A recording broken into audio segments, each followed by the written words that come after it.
Rising ground, folks. What we have here is another video.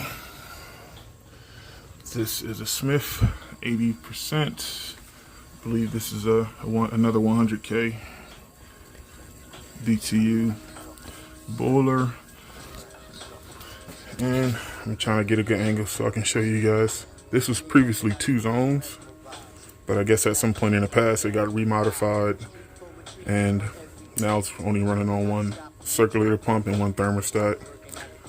But the original concern was the 2nd floor, and actually part of the 1st floor radiators were not getting hot. And I got here, and my PSI, as you can see, the pressure is a little bit higher now after we made the repair, but my PSI, my pressure gauge, was at 0. And anytime we run across this issue with no pressure in the boiler, you always want to make sure there wasn't any recent repairs made at the system.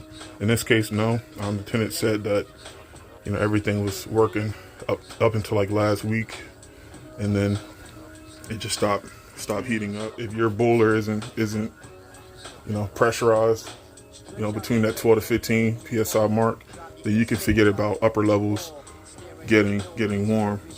So yeah, I filled it up, and this is pretty tricky here. That was closed, and you can see the actual fill valve is like on the edge here. So yeah, this bad boy is like all the way in the back of the boiler. So what I essentially did is I opened it up, added up to 20 psi in the system. Now I know I tell you guys 12 to 15, give or take, but I fill it up to 20 just in case I have to bleed air from the system.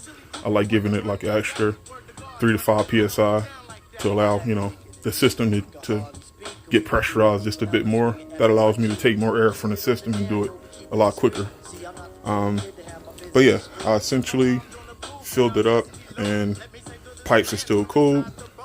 So what I had to do is I had to isolate the system.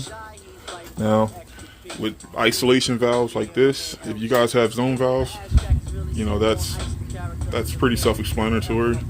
But with isolation valves here, whichever zone is not hot, essentially what you want to do is you want to valve off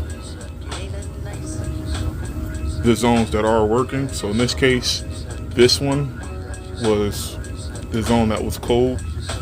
What you want to do, close that off. And I actually want to close off the ones that are working too. Now, reason being, guys, and this is pretty tricky with hydronics, if you keep the one that's already hot open and you close off the one that you're trying to bleed, you could reintroduce air into the other side that's already hot. So essentially, guys, you want to close both off. And good thing is they put the right setup here. Drain valve goes first, and then ball valve goes second. And biggest thing is, guys, you want to make sure you got enough water in the system before you do this, because if you don't, then you're going to have nothing come out of the drain valve when you want to bleed the air out. So guys, remember, you just want to make sure drain goes first and the ball valve goes second. And you open this up, attach a hose bib, run it outside. And this will only make sense if you have baseboards. Radiators already have the bleeder vents on them, but baseboards, most baseboards typically don't. And if you have isolation valves here, you can just use the hose and do what you have to do. Now, me personally, I don't really have a preference, because if we did have nothing down here and we had radiators, I'll still have to go up and down. As soon as I fill it up, I go upstairs and I bleed air from the system. I gotta still come back down here to fill it up. It's kind of tedious, but at the same time, I don't have to use a hose doing that. Versus with this, I can just, everything is in one spot. I run a hose to the bucket outside, overfill it, and I just pressurize it from the boiler. So, but at the same time, like you said, it's no preference. You just gotta do what you gotta do to get air out of where you don't need it. So guys, there you have it. I'll break this down in other videos as well, but I just want to show you guys as far as with pressure, and also with this setup as far as how to bleed air from the system. So Alright, there you guys have it. Everything's warming up. And this bad boy could definitely use some maintenance here. But for the most part, like I said, this can get them by.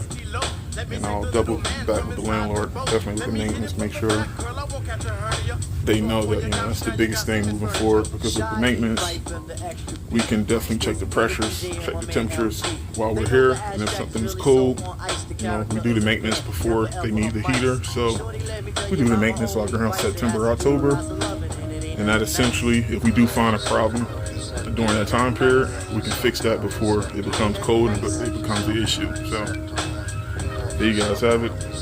2-zone boiler. Well, technically 1 zone. Well, it's a 1 thermostat, 2-zone boiler.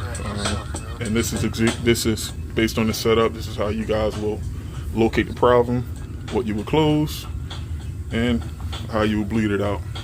Peace out. I'll see you in the next one.